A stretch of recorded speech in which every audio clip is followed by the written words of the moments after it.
तो चलो स्टार्ट करते हैं फेज़र एंड फेज़र डायग्राम।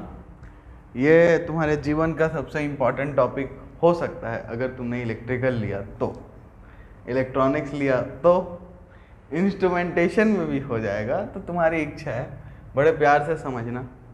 अब देखो हम लोग क्या देखे थे कि भाई हमारे पास जो ये साइनोसॉइडल क्वांटिटीज़ होती हैं वो कैसी होती हैं, उनका ग्राफ बनाया जाए पहले तो ये कुछ ईएमएफ कुछ इस तरीके से जाता है ना, किस टाइप से, E is equal to E naught sine omega t, है ना।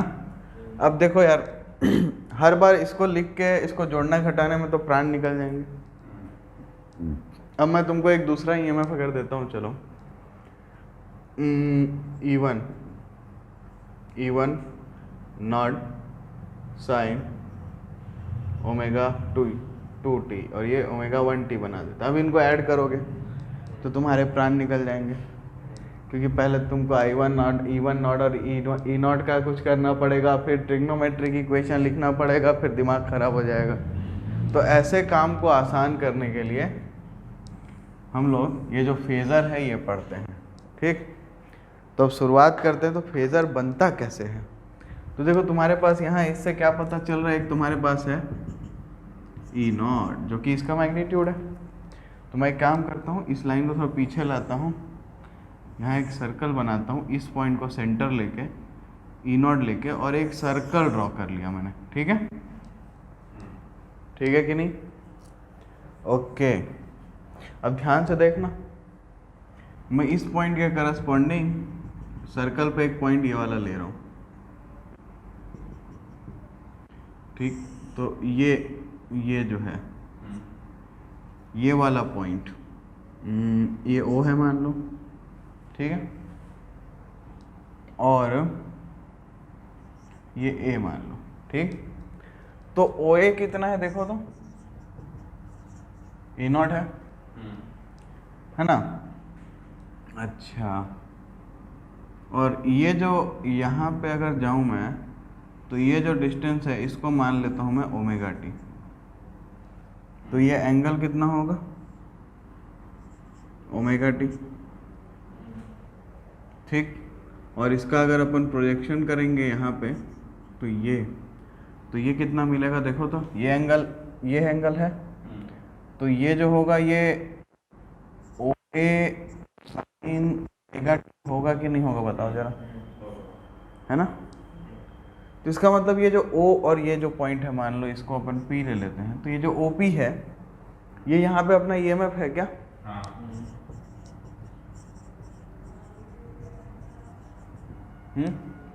तो ये जो OA है ये क्या है, it is a vector with magnitude E not, और जो यहाँ पे anti clockwise with omega angular velocity rotate कर रहा है।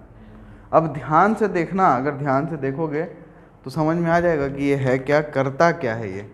तो मैं ये एक वेक्टर ले रहा हूँ, ये मेरा OA है, ध्यान से देखना, तो ये 0 है, तो OP की वैल्यू पे ध्यान देना, इसके प्रोजेक्शन पे ध्यान देना। तो ये यहाँ पे 0 है, यहाँ पे आया तो ये OP आया, बढ़ गया, फिर यहाँ तक OP मैक्सिमम आ चुका है, अब E नॉट के इक्वल, आगे जाएंगे घट रहा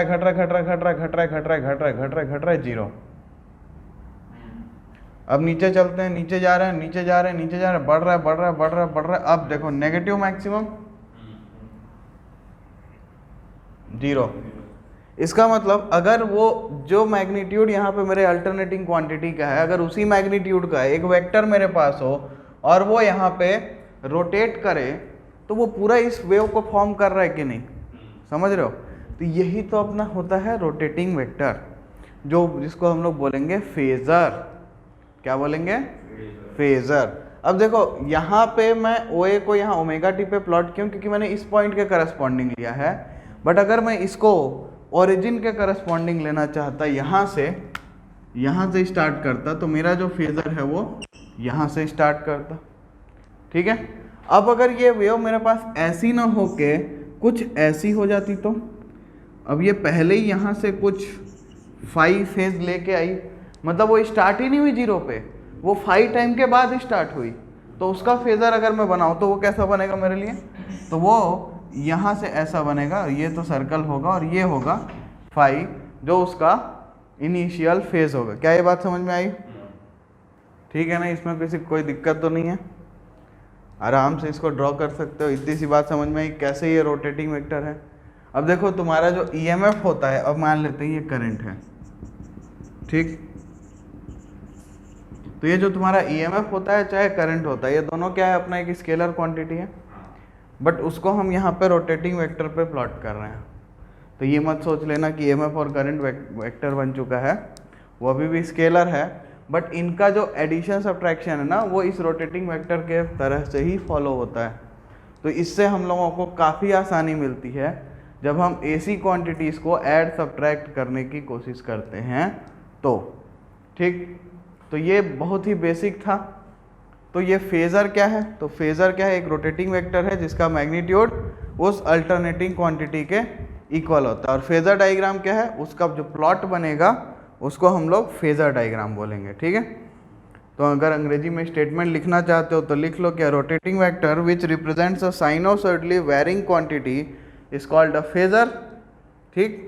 और अगर फेज़र डायग्राम के लिए लिखना चाहते हो तो it is a diagram which represents alternating current and voltages of same frequency as rotating vectors along with phase angle between them is called a phasor diagram और Argand diagram। तुम लोगों को याद होगा कॉम्प्लेक्स नंबर जब पढ़े थे तो वहाँ पे Argand प्लेन की बात हुई थी, ठीक है। तो ये वही प्लेन यहाँ पे भी यूज़ हो रहा है, ठीक। तो अब ध्यान रखना कि जिस फ्रिक्वेंसी से ये जनरेट हो रहा है अपना ईएमएफ या करंट या जो भी अल्टरनेटिंग क्वांटिटी, ये जो तुम्हारा रोटेटिंग वेक्टर होगा ये सेम फ्रिक्वेंसी से रोटेट करेगा। क्या इतनी बात समझ में आई? अब मैं अगर तुमको बता दूं इस पे कोई पोजीशन, मान लो मैंने बात की इसकी ओ बी की, तो क्या अपने को अगर ओ बी पता है तो क्या हम लोग यहाँ पे उसका मैग्नीट्यूड जो भी सब कुछ पता लगा सकते हैं, आराम से पता लगा सकते हैं, ठीक है। तो इसी तरीके से हम लोग फेज़र डायग्राम बनाते हैं। फेज़र समझ में आ गया, ठीक।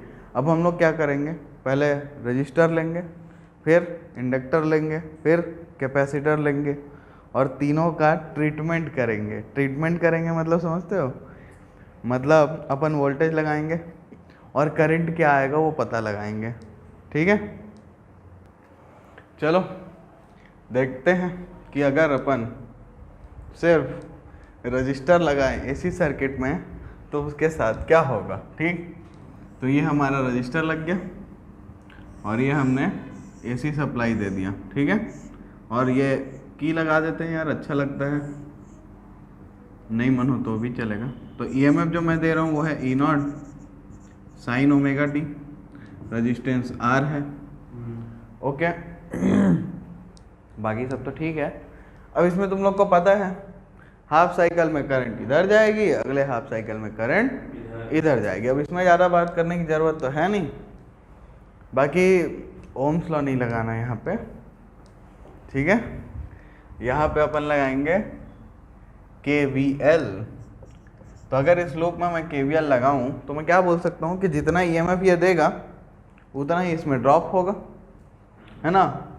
तो इसका मतलब मैं क्या लिख सकता हूँ कि E0 sine omega t is equal to IR, हाँ या नहीं। तो मैं I को क्या बोल सकता हूँ, E0 by R sign omega T. तो इसको मैं अगर I0 बोल दूँ तो ये बन गया, और I0 की वैल्यू क्या हो गई, E0 बाई R।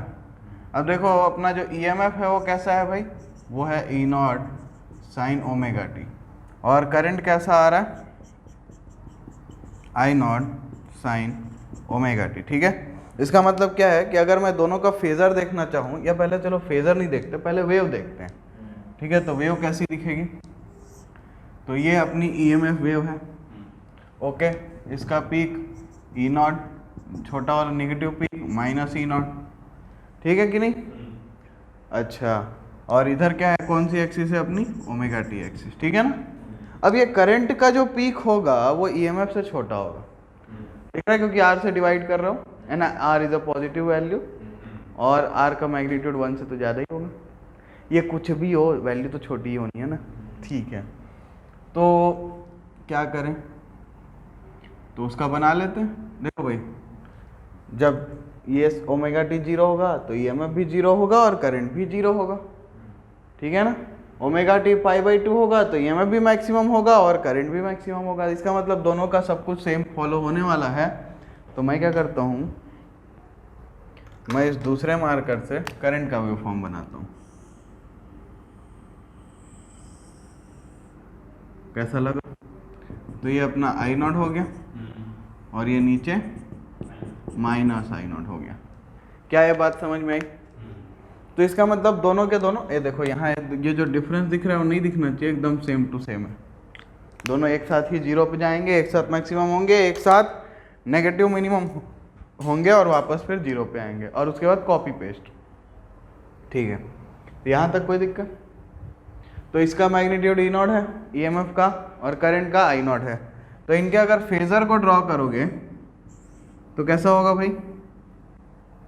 तो मैं अगर ओमेगा टी पे ड्रॉ कर रहा हूँ तो ये मान लो मेरा E0 है, तो I0 जो है वो इसी फेज में होगा क्योंकि दोनों में एंगल जो है वो ओमेगा टी है, ठीक। तो ये फेजर डायग्राम बन गया किसका? E0 और I0 का। तो ये जो E की वैल्यू है वो E है यहाँ पे है और I की वैल्यू जो है वो ये है, क्योंकि ये जो I होगा यहाँ से यहाँ तक वो क्या होगा? I0 साइन ओमेगा टी और E क्या होगा? E0 sine omega T. तो क्या इस फेजर में कोई दिक्कत? तो क्या तुम लोग करंट का बिहेवियर समझ पा रहे हो कैसे ये इस सर्किट में हो रहा है? ठीक है ना।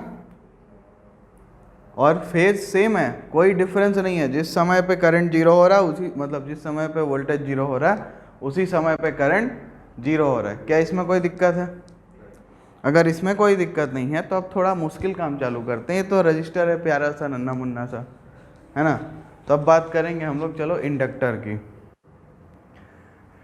चलो तो अब क्या करते हैं, अब इंडक्टर लगाते हैं। तो मैंने ज़्यादा कुछ नहीं किया है क्योंकि ईएमएफ तो बदलने वाला नहीं है। अब यहाँ पे हम इंडक्टर लगा देते हैं। पहले यहाँ पे रजिस्टर लगा हुआ था, ठीक है। ये तो ये हमारा इंडक्टर अच्छा नहीं दिख रहा है बट अब दिखेगा, हाँ 1 नंबर, ठीक। इसका सेल्फ इंडक्टेंस L है और मैं मान रहा हूँ कि ये आइडियल है। आइडियल है मतलब इसका कोई भी रेजिस्टेंस नहीं है, ठीक है। अब तुम लोग क्या जानते हो इंडक्टर क्या करता है? It opposes the flow of current, है ना। कैसे करता है वो? क्योंकि जैसे ही करंट फ्लो करता है तो इसके अंदर फ्लक्स चेंज होता है। फ्लक्स चेंज होता है तो ये क्या करता है? ईएमएफ जनरेट करता है और जो क्या करता है इसको रोकने का काम करता है, जिसको हम लोग क्या बोलते थे? बैक ईएमएफ, ठीक है। तो अगर इसमें हम लोग देखें तो क्या होगा? इसमें ये होगा कि भाई E0 साइन ओमेगा टी जो होगा वो इसके बैक ईएमएफ के इक्वल होगा। ऑब्वियसली बात है, और तो कुछ होना जाना वैसे भी इसमें पॉसिबल नहीं दिख रहा है। तो क्या करते हैं, ईएमएफ तो अपना E equal to E0 sine omega t है, ठीक। तो अब हम लोग क्या बोल सकते हैं कि जो E0 साइन ओमेगा टी है माइनस L di/dt है वो इक्वल होगा 0 के, ठीक है। या एक्चुअली हम लोग को ये भी नहीं लिखना चाहिए, ये भी प्रैक्टिकली थोड़ा सा इसमें वो आ जाएगा। तो अपन सीधा सीधा इसको इक्वल ही लिखते हैं ना, कोई दिक्कत? ठीक। तो अब यहाँ से अपन कर क्या सकते हैं? क्या हम I निकाल सकते हैं? क्या होगा भाई? di इज इक्वल टू देखो E0 by L sign omega T dt। तो अब इसको इंटीग्रेट करेंगे तो I क्या मिलेगा? E0 बाई L तो बाहर, साइन का क्या होगा? Minus cos omega t by omega, ठीक है। तो ये क्या हो गया? I is equal to E0 by omega L minus cos omega t, ठीक है। तो ये करंट आएगा। अब देखो ये ईएमएफ साइन में है, करंट कॉस में है। क्या इन दोनों को कंपेयर कर पाओगे? थोड़ा दिक्कत होगा, है ना। तो क्या करें, इस ईएमएफ को हम लोग साइन में कन्वर्ट कर सकते हैं, एकदम कर सकते हैं। तो बेसिक सा रूल है ASTC का, क्या कर सकते हैं, इसको अपन को नेगेटिव करना है, कॉस में करना है। तो कहाँ से ले जाएं?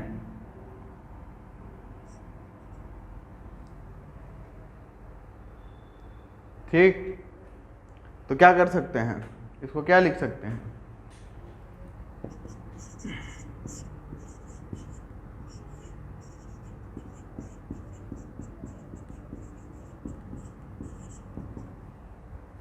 हाँ या नहीं?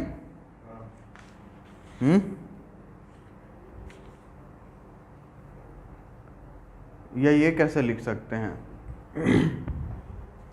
ये नहीं लिख सकते ना, क्योंकि साइन तो इस क्वाड्रेंट में जाएगा तो ऑलरेडी वो पॉजिटिव है, तो पॉजिटिव मिलेगा अपने को ना, तो अपने को माइनस का कुछ नहीं करना है, यहाँ माइनस लगा देते हैं। चलो ठीक, अब तुम लोग क्या जानते हो, sine minus theta is equal to minus sine theta, तो उस हिसाब से इसको क्या लिख सकते हैं, E naught by omega L sine omega t minus pi by 2, ये करंट आ गया। ठीक है, और करंट को अगर अपन फाइनली लिखना चाहें तो अब ऐसा लिख सकते हैं।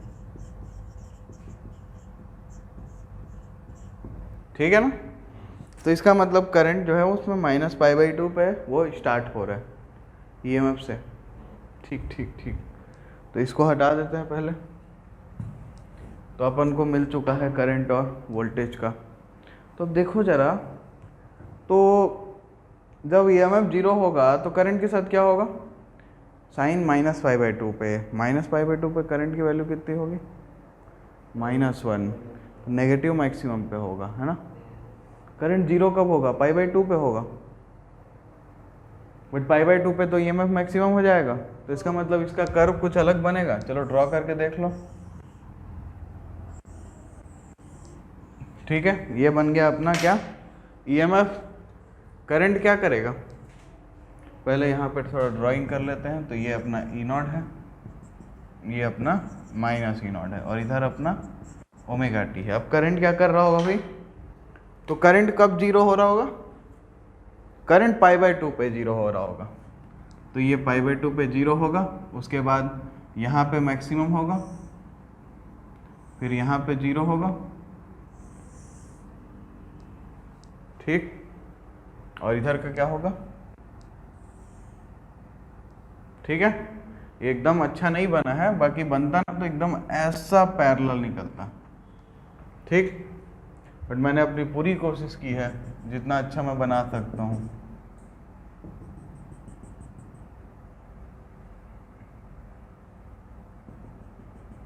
ये दोनों को सेम पेयर लाने की मैं बहुत अच्छी कोशिश किया, लेकिन नाकाम हो गई। तो ये अपना माइनस आई नॉट है। ठीक है ना, तो क्या तुम लोगों को दोनों का ग्राफ दिख रहा है, तो यहाँ से तुम लोग को क्या पता चल रहा है कि मतलब दोनों में कुछ डिफरेंस है ना, दोनों साथ अब नहीं हैं, है ना। करंट पीछे चल रहा है कि आगे चल रहा है, ये बताओ तुम लोग को क्या लगता है, करंट पीछे है कि आगे है। पीछे है। कैसे पीछे, सर जब ई मैक्सिमम है, ई नॉट मैक्सिमम है, तब करंट 0 है, और जब ई नॉट 0 है तब करंट नेगेटिव है। अच्छा, time t is equal to 0 की बात करते हैं। चलो, तो ओमेगा टी 0 होगा, तो उस टाइम पे करंट जो है वो 0 है, लेकिन करंट -1 है। ठीक, फिर पाई बाई 2 पे जब जाएंगे तो क्या होगा, देखो तो जरा, पाई बाई 2 पे ईएमएफ 1 जा चुका है, लेकिन अभी करंट 0 ही है, तो करंट तो पीछे है अभी तक, करंट 0 आया ही नहीं अभी तक। क्योंकि अगर साइन का कर्व देखोगे तो ये पीछे ऐसा हुआ होगा ना, हाँ या नहीं। तो इसका मतलब यहाँ हम लोग क्या बोल सकते हैं कि यहाँ पे जो करंट है वो ईएमएफ से पीछे है। समझ रहे हो डायग्राम देख के। अब इस चीज़ को तुम लोग प्रैक्टिकली भी सोच सकते हो ना यार, ये जो अपना इंडक्टर है ये कर क्या रहा होगा, जब तुम वोल्टेज अप्लाई करोगे तो ये इंडक्टर क्या करेगा, इसको करंट को क्या तुरंत फ्लो होने देगा, ये तो चेंज को ही अपोज करता है ना करंट के। तो इसका मतलब पहले ईएमएफ के सोर्स को इंडक्टर से लड़ाई करनी पड़ेगी, उस लड़ाई को जीतना पड़ेगा, और उसके बाद करंट फ्लो होना स्टार्ट होगा। तो यही चीज़ यहाँ दिख रही है, समझे। तो ये रीज़न अच्छे समझ में आ गया क्या, ठीक है। तो अगर हम लोग इसका फेजर डायग्राम बनाएं तो ज़्यादा आसानी से क्लियर होगा ये चीज़। तो ये हमने ले लिया, ये हमने ईएमएफ ले लिया ई नॉट, और ये अपन ने ओमेगा टी पे ले लिया। ठीक, आई नॉट कहाँ होगा? इससे पीछे, कितना पीछे? π/2 पीछे। ठीक है, तो ये प्रोजेक्शन जो है वो आई का है और ये प्रोजेक्शन जो है वो ई का है। समझ में आया क्या? अब ठीक है। कोई दिक्कत इसमें? समझ गया ना? अगर इसको देखना भी चाहो तो करंट का एंगल क्या लिखोगे? करंट का एंगल π/2 थोड़ी लिखोगे, ये ओमेगा टी हटा के लिखोगे। और अगर अपन इसके हिसाब से करंट को मेज़र करेंगे तो ये वाला एंगल ऐसा नेगेटिव में माइनस मेज़र होता है ना, तो इसलिए अगर ये अपने को मालूम था तो ओमेगा टी माइनस π/2 करने पे ही अपने को एंगल मिलेगा, क्योंकि अपने को नेगेटिव में एंगल चाहिए। ठीक है, तो क्या ये फेज़र डायग्राम समझ में आया? अच्छा, ठीक है। अब ये जो साइन ओमेगा टी माइनस π/2 है, ये तो सिर्फ उसके फेज़ की बात कर रहा है, उसके रोटेशन की बात कर रहा है, उसके इनिशियल पॉइंट फाइनल पॉइंट की बात कर रहा है। करंट के मैग्नीट्यूड की बात कर रहा है आई नॉट। और आई नॉट क्या है, ज़रा ध्यान से देखोगे तो आई नॉट जो है वो है ई नॉट बाई ओमेगा एल। अब थोड़ा दिमाग लगाओ तो करंट क्या होता है? Voltage by resistance. बट यहाँ ओमेगा एल रेजिस्टेंस का काम कर रहा है, ओमेगा एल रेजिस्टेंस का काम कर रहा है, करंट के वोल्टेज के मैग्नीट्यूड को डिवाइड कर रहा है, मतलब करंट के मैग्नीट्यूड को कम कर रहा है ना। तो इसका मतलब ये जो ओमेगा एल है ये यहाँ पे रेजिस्टेंस का काम करने वाला है। बट रेजिस्टेंस तो बोल नहीं सकते, क्योंकि रेजिस्टेंस तो अपन ऑलरेडी आइडियल माने हैं, नेग्लेक्ट कर दिए, ठीक है ना। तो इसलिए ये जो है ना, इसको हम लोग बोलते हैं रिएक्टेंस। क्या बोलते हैं? रिएक्टेंस।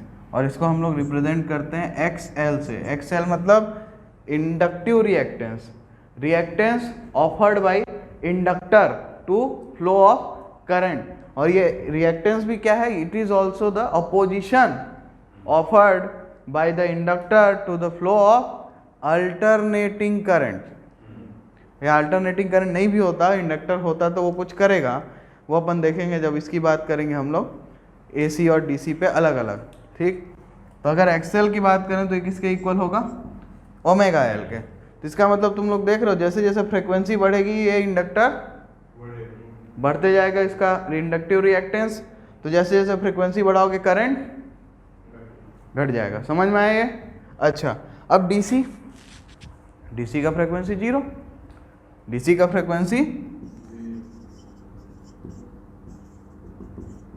ये ओमेगा को 2πfl भी तो लिख सकते थे ना। तो डीसी का फ्रीक्वेंसी 0, तो एक्सएल कितना? 0। तो मतलब अगर इंडक्टर डीसी में लगा है तो ऐसा लगेगा ही नहीं इंडक्टर लगा है, वो तो कुछ करेगा ही नहीं, करंट आएगी जाएगी, उसको फर्क ही नहीं पड़ता। इस ये एकदम लॉजिकल सोचने वाली भी चीज़ है कि भाई इंडक्टर को फर्क कब पड़ता है? जब करंट चेंज होता है, जब करंट चेंज होता है। और डीसी की बात करोगे तो करंट चेंज कब होता है? शुरुआती मिली माइक्रो सेकेंड जो होगा उसमें, कि 0 से वो मैक्सिमम वैल्यू, और जैसे ही वो मैक्सिमम वैल्यू आई फिर कांस्टेंट है, करंट तो चेंज होगा ही नहीं, क्योंकि उसका वो ईएमएफ जो वोल्टेज है वो भी तो कांस्टेंट रहेगा ना डीसी के केस में। तो इसलिए जो अपना इंडक्टर है वो डीसी में कुछ भी नहीं दिखाएगा, कुछ फील ही नहीं होगा, लगाओ चाहे ना लगाओ कोई इफेक्ट नहीं आएगा तुम्हारे सर्किट में। लेकिन एसी में वो रहेगा, वो करंट को कम भी करेगा, फ्रीक्वेंसी बढ़ाने पे और कम करेगा, फ्रीक्वेंसी घटाने पे बढ़ाएगा भी। समझ में आई बात कि नहीं? तो बताओ इसमें कोई दिक्कत? तो क्या हम लोग एक्सएल का फ्रीक्वेंसी के साथ ग्राफ बनाएंगे तो स्ट्रेट लाइन मिलेगा? दिख रहा है y is equal to mx का फॉर्मेट। तो एक्सएल का अगर फ्रीक्वेंसी के साथ बनाओगे तो इधर एक्सएल ले लो और इधर फ्रीक्वेंसी, तो ऐसे स्ट्रेट लाइन मिलेगा। इसमें कौन सी बड़ी बात थी? समझ गए? तो क्या तुम लोग अब कंफर्म हो, मतलब थोड़ा लॉजिकली इस चीज़ में समझ पाए कि क्या बिहेवियर है इंडक्टर का एक अल्टरनेटिंग ईएमएफ अप्लाई करने पे? ठीक है, चलो नोट करो। तो अब हम लोग स्टार्ट करते हैं AC circuit containing only capacitor. तो एक काम करो, यहाँ पे लगा दो एक कैपेसिटर। अब जैसा कि तुम लोग जानते हो कैपेसिटर क्या करता है? एनर्जी स्टोर करता है। ठीक है, कोई बात नहीं। तो तो अब अगर अपन स्टार्ट करें पॉजिटिव हाइप साइकिल को एज्यूम करें और इस साइड को पॉजिटिव माने इस साइड को नेगेटिव माने तो क्या होगा? तो ये चार्जेस ऐसे फ्लो करेंगे, मतलब ऐसे तो नहीं फ्लो करेंगे, फ्लो तो उल्टा ही करेंगे क्योंकि इलेक्ट्रॉन फ्लो करता है, प्रोटॉन तो वैसे भी नहीं करता। तो यहाँ पे क्या होगा, उस पॉजिटिव हाफ साइकिल में ये पॉजिटिव और ये नेगेटिव हो जाएगा, फिर ये फुल्ली चार्ज हो गया।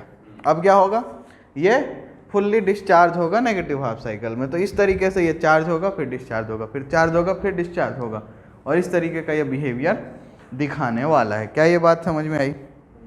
बोलो। तो जैसे बताया कि फ्रीक्वेंसी बदलते यहाँ 60 हर्ट्ज है पर सेकंड में, तो मतलब वो पर सेकंड 60 और हाँ, फ्रीक्वेंसी होता क्या है, number of revolution per unit time.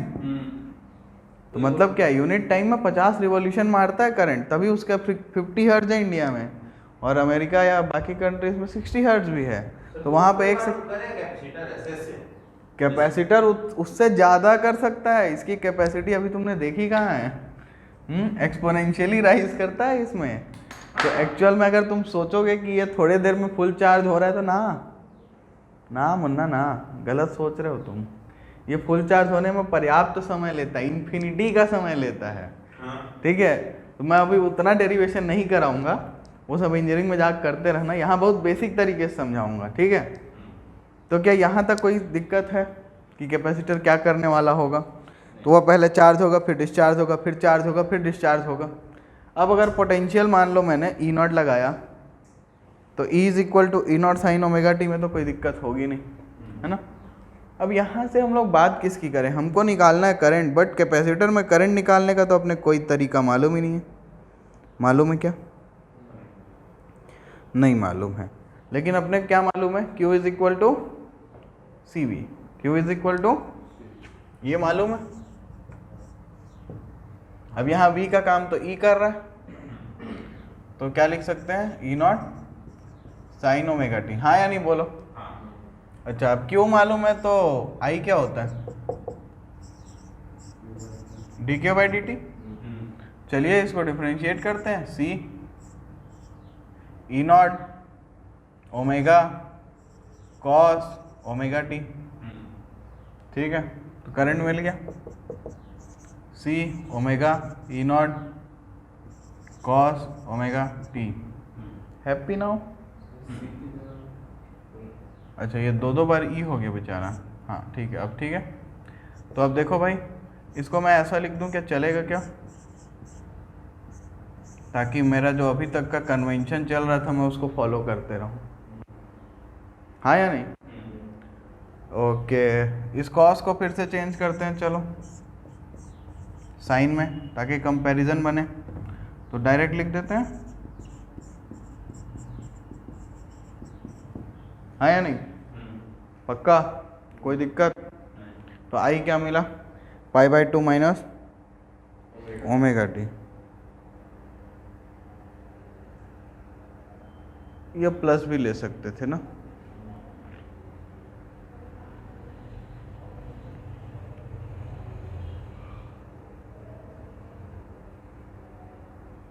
Plus लेते हैं।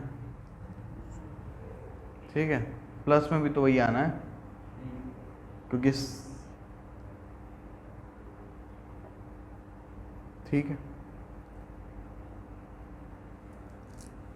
क्योंकि sine pi by 2 plus omega T भी देखोगे तो सेकेंड क्वाड्रेंट में जाओगे, वहाँ पे साइन पॉजिटिव ही होता है, तो कॉस ओमेगा टी ही मिलेगा। फर्स्ट क्वाड्रेंट में जाते तो भी मिलता, तो कोई खास फर्क पड़ा तो नहीं। ठीक है, अब ये जो ई नॉट बाई ओमेगा सी है, ये अपने आई नॉट की वैल्यू है, तो मैं क्या लिख सकता हूँ,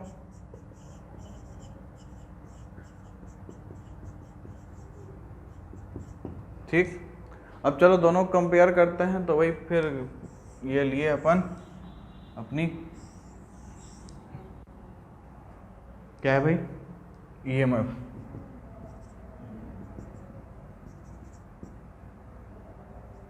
ठीक, करंट का मैग्नीट्यूड ऑब्वियस सी बात है इससे कम होने वाला है, बट कैसा होने वाला है ये खोजना यहाँ पे ज़्यादा ज़रूरी है। तो अगर अपन जीरो पे देखें, ध्यान से देखो, जीरो पे बात करते हैं, तो ईएमएफ जीरो है, कोई दिक्कत नहीं, लेकिन करंट कितना है भाई, मैक्सिमम। तो इसका मतलब ये ऐसा कुछ दिखाएगा। यहाँ तक तो मैं इसको जाने नहीं दूंगा, ऊपर ही रोकूंगा।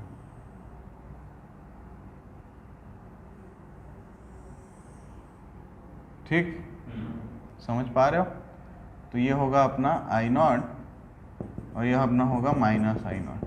ठीक, तो ये यहाँ पे देखो, तो यहाँ पे कौन आगे चल रहा है? करंट की वोल्टेज? करंट आगे चल रहा है। क्यों आगे चल रहा है? क्योंकि अभी ईएमएफ 0 ही है और करंट तो मैक्सिमम हो गया। ऐसा मत सोचना लेकिन, ठीक है, ऐसा बिल्कुल मत सोचना है कि t is equal to 0, EMF 0 है तो करंट मैक्सिमम आ गया। भैया ईएमएफ लगाओगे नहीं, करंट कैसे आ जाएगा? हाँ, पॉसिबल है क्या कि तुम वोल्टेज दो ही नहीं, करंट फ्लो करने लगे? तब तो भैया ये तो चमत्कार ही हो जाता, law of conservation of energy गया फिर तेल लेने। ठीक है, तो ऐसा नहीं होगा। होगा ये कि शुरुआत का जो 2-3 रोटेशन होता है उसको अपन नहीं लेते, क्योंकि वो ट्रांजिएंट्स होते हैं, उसमें जो सिस्टम का बिहेवियर है वो हमको नहीं स्टडी करना है। हम बात करते हैं स्टेडी स्टेट की, मतलब जब सब चीज़ें सेटल हो चुकी हैं, पहले सब लोग आराम से सेटल हो जाओ, उसके बाद अपन कार्यक्रम शुरू करेंगे। तो हम बात करते हैं जब समय काफ़ी देर हो चुका है, हम लोग लगाने के बाद बटन चालू किया, उसके तुरंत की बातें नहीं करते, हम करंट को अलाउ करते हैं, 2-4 राउंड मारो, आराम से इंजॉय करो, उसके बाद हम तुम्हारे बारे में बात करेंगे। समझ में आई बात? तो अब इसमें देखो कि भाई ठीक है, इसका भी फेजर डायग्राम बना लो। कैसा बनाओगे? ये हो गया, ये हो गया, ये तुम्हारा ईएमएफ हो गया ओमेगा टी पे, ये इसका ई आ गया, ठीक है ना, और हमारा जो करंट है वो इससे π/2 आगे चल रहा है, तो यहाँ से π/2 पे बना लेते हैं करंट को। ठीक, और ये एंगल π/2। अब करंट का अगर लिखना चाहोगे तो देखो क्या लिखोगे, ओमेगा टी प्लस π/2, वही तो है यहाँ पे, एक नंबर। तो क्या तुम लोगों को फेजर डायग्राम बनाने में कोई दिक्कत हुआ? ठीक ठीक ठीक। अब जो आई नॉट है उसकी वैल्यू को एक बार एनालाइज करते हैं। तो आई नॉट जो है हमारा वो क्या है, ई नॉट बाई 1/ωc। ये 1/ωc यहाँ पे क्या कर रहा है, ये रेजिस्टेंस वाला काम कर रहा है, ये करंट को कम करने का काम कर रहा है ना। तो इसका मतलब क्या, ये कुछ है, ये है capacitive reactance represented by XC 1/ωc। ठीक है, तो ये जो है it is the reactance offered by the capacitor. ठीक, अब देखो यहाँ पे, तो ये डायरेक्टली प्रोपोर्शनल नहीं है फ्रीक्वेंसी के, क्योंकि अगर लिखोगे तो क्या लिखोगे, 1/2πfc, so XC is proportional to 1/f। तो अगर इसका ग्राफ बनाओगे ऐसा मिलेगा, मिलेगा क्या? ऐसा ही मिलेगा, और क्या मिलेगा? ठीक है, तो यहाँ लिख लेना ना, फ्रीक्वेंसी वर्सेस XC का ग्राफ है ये। ठीक, बताओ इसमें कोई दिक्कत है क्या? अच्छा, अगर अब DC की बात करें, DC यहाँ पे लिखता हूँ मैं, फॉर DC, तो DC के लिए फ्रीक्वेंसी तो 0 होती है, तो अगर मैं XC निकालूंगा तो क्या मिलेगा, 1/ωc, मतलब 1/0, मतलब इन्फिनिटी, मतलब ये DC में करंट ही नहीं फ्लो कराने देगा, कुछ नहीं होगा। क्यों हो, ऐसा क्यों होगा? खुद ही सोचो ना भाई, कि तुमने बैटरी लगाई, चार्ज हो गया कैपेसिटर, अब डिस्चार्ज थोड़ी ना होगा, क्योंकि वो हल्का सा भी चार्ज अगर लूज करता है तो बैटरी क्या करता है, उसको वापस दे देता, ले भाई चार्ज तू रख। तो इधर भी V0, इधर भी V0, कांस्टेंट, नो करंट। तो इसीलिए इनफाइनाइट रिएक्टेंस ऑफर करता है एक कैपेसिटर डायरेक्ट करंट को। क्या ये बात समझ में आई? ठीक है, तो अब इसको नोट करो, फिर इसके चार्जिंग और डिस्चार्जिंग के बारे में बात करेंगे। ठीक है, तो देखो आगे, तो AC में क्या होगा ये तुम लोग समझ चुके हो कैपेसिटर के साथ, कि वो चार्ज होगा, फिर डिस्चार्ज होगा, फिर चार्ज होगा, फिर डिस्चार्ज होगा। जैसे करंट डायरेक्शन बदलेगी वो अपना चार्जिंग डिस्चार्जिंग करता रहेगा। ठीक है कि नहीं? और वो क्या करेगा, करंट को फ्लो होने देगा, क्योंकि अगर यहाँ पे मैं एक एमीटर लगा दूँ तो इसमें मेरे को डिफ्लेक्शन दिखाई देगा। ठीक, याद रखना, हॉट वायर एमीटर यूज़ करेंगे, नॉर्मल एमीटर DC वाला यूज़ नहीं करेंगे, क्योंकि वो इतना सेंसिटिव नहीं होता है कि 1 सेकेंड में 50 बार अपने को डिफ्लेक्शन दिखा पाए। ठीक, क्या हुआ? चलो तो देखो ऐसा है, एमीटर की जगह गैल्वेनोमीटर भी लगा सकते हो, तुम्हारी इच्छा। बट गैल्वेनोमीटर सिर्फ डायरेक्शन बताता है, और एक बार में 50 बार अगर डायरेक्शन बताएगा तुम्हारा खुद का दिमाग खराब हो जाएगा कि 1 सेकंड में 50 बार कैसे ऑब्जर्व करोगे। इंसान की भी एक लिमिट है बेटा, ध्यान रखना, ठीक। तो अब आगे बात करते हैं। अब देखो ये तो एसी का कार्यक्रम है, कोई दिक्कत नहीं, अपन एसी का पूरा ट्रीटमेंट भी कर लिए। अब मैं क्या करना चाहता हूँ, अब मैं चाहता हूँ इसको डीसी में देखना, कि इसका बिहेवियर देखना है मेरे को। तो मैं अब एसी हटाता हूँ, चलो ठीक। एमीटर, अरे कैपेसिटर ही गायब हो गया बेचारा, चलो कोई बात नहीं। तो ये अपन डीसी लगा दिए, और यहाँ पे कैपेसिटर लगाया, और साथ में एक रजिस्टर भी लगा देते हैं हम, ठीक है। ये आर है, ये सी है, ठीक है कि नहीं। अब क्या होगा, ये पहले फुल चार्ज होगा। तुम लोग को क्या लगता है कि पूरी तरह से पूरा चार्ज हो जाएगा? तो क्या होगा, धीरे धीरे चार्ज होगा। कैसे चार्ज होगा धीरे धीरे? तो देखो अगर मैंने यहाँ का पोटेंशियल V नॉट रखा है, तो इस पे चार्ज कितना स्टोर होगा, Q नॉट, और Q नॉट जो होगा वो इक्वल होगा CV नॉट के, ठीक है कि नहीं। बताओ इसमें किसी कोई दिक्कत? ठीक। अब देखो क्या होता है ना, कि मैं अगर इसकी बहुत ज़्यादा डिटेल स्टडी करवाता तो मैं बताता कि इसका टाइम कांस्टेंट होता है, अपन इसका इक्वेशन लिखते हैं करंट का, तो एक एक्सपोनेंशियल इक्वेशन मिलता है, तो वहाँ से -T/RC मिलता है, तो जो RC है वो टाइम कांस्टेंट है। बट ये सब अपने को नहीं करना, अपने को बस इतना जानना है कि इसका एक टाइम होता है जो इक्वल आता है R और C के प्रोडक्ट के, ठीक है। तो उसको मैं टाउ से अगर ऐसे रिप्रेजेंट कर दूँ तो इसको मैं टाइम कांस्टेंट बोल रहा हूँ, ठीक है। तो R और C का प्रोडक्ट करोगे, जो भी वैल्यू मिलेगी ना, तुम ऐसा एज्यूम अभी कर लो और मान लो मेरी बात, विदाउट प्रूफ, तुमको मानना ही पड़ेगा और कोई सोल्यूशन मेरे पास नहीं है, कि RC का जो डायमेंशन है वो टाइम का ही है। तो R और C को जब मल्टीप्लाई करोगे तो तुमको टाइम ही मिलेगा, ठीक। अब जब ये जो RC के इक्वल जब टाइम बीतता है तो क्या होता है ना, कि अगर मैं यहाँ से वोल्टेज और टाइम का ग्राफ बनाऊँ, वोल्टेज अक्रॉस कैपेसिटर कर्व मिलता है, ठीक है। और यहाँ जाके ये एक्चुअली कभी भी एग्जैक्ट V नॉट को पाता ही नहीं, वो V नॉट को कभी पाता ही नहीं है, उसके पास रहता है इन्फिनिटी पे जाके छूता है। तो ये जो RC पे तुम जब देखोगे ना, तो तुमको पता चलेगा कि ये जो है ये टाउ है, अगर ये RC के इक्वल होगा, और यहाँ पे जब देखोगे तो यहाँ मिलेगा तुमको 0.637 V नॉट। मतलब एक तरीके से मैं बोलूँ कि 63% ऑफ 632, ठीक है, 63% चार्ज हो जाता है कैपेसिटर एक टाइम कांस्टेंट में। फिर अगर दूसरा टाइम कांस्टेंट देखोगे तो उसमें 86.5, तो यहाँ पे 2RC होगा, और यहाँ पे जो परसेंटेज होगा वो 86 पॉइंट कितना परसेंट आता है, 0.8650, ठीक है। मतलब 86.5% चार्ज होता है, और इस तरीके से ये एक्सपोनेंशियल बिहेवियर दिखाता है। समझ में आई बात, ठीक। अब अगर डिस्चार्जिंग करोगे तो तुमको क्या लगता है कैसा बिहेवियर दिखाएगा?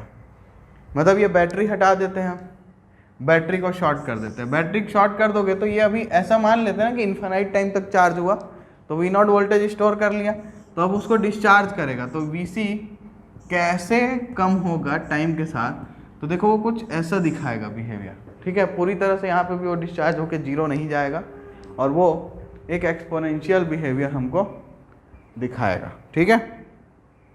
कोई दिक्कत इसमें? ये एक्सपोनेंशियल कर्व थोड़ा सही नहीं बना लगता है। और 63%, मतलब जब RC होगा तो वो अपना 63% वैल्यू कम कर चुका होगा, ठीक।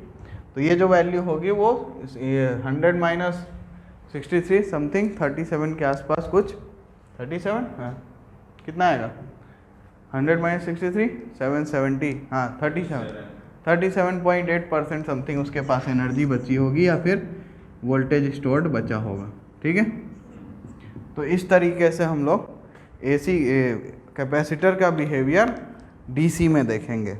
बताओ इसमें किसी कोई दिक्कत है?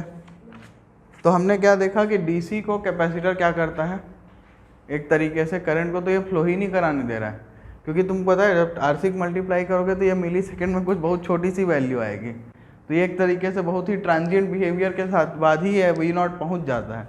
हम बोलते तो इनफाइनाइट इसलिए है क्योंकि ये एग्जैक्टली इक्वल V नॉट के इनफाइनाइट टाइम में पहुँचता है, बट समथिंग अराउंड 99.98% ये पहुँच जाएगा बहुत ही कम टाइम में।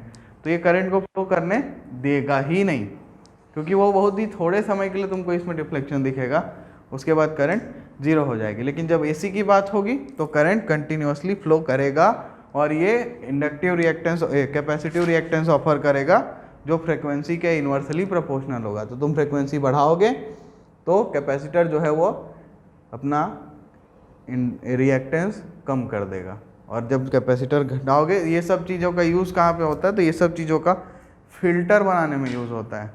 तो अगर इलेक्ट्रिकल इंजीनियरिंग करते हो या ये सब चीज़ों में पढ़ाई करोगे तो वहाँ तुम फिल्टर डिज़ाइन और ये सब चीज़ें पढ़ोगे तो समझ में आएगा, और मज़ेदार चीज़ें इससे जुड़ी हैं।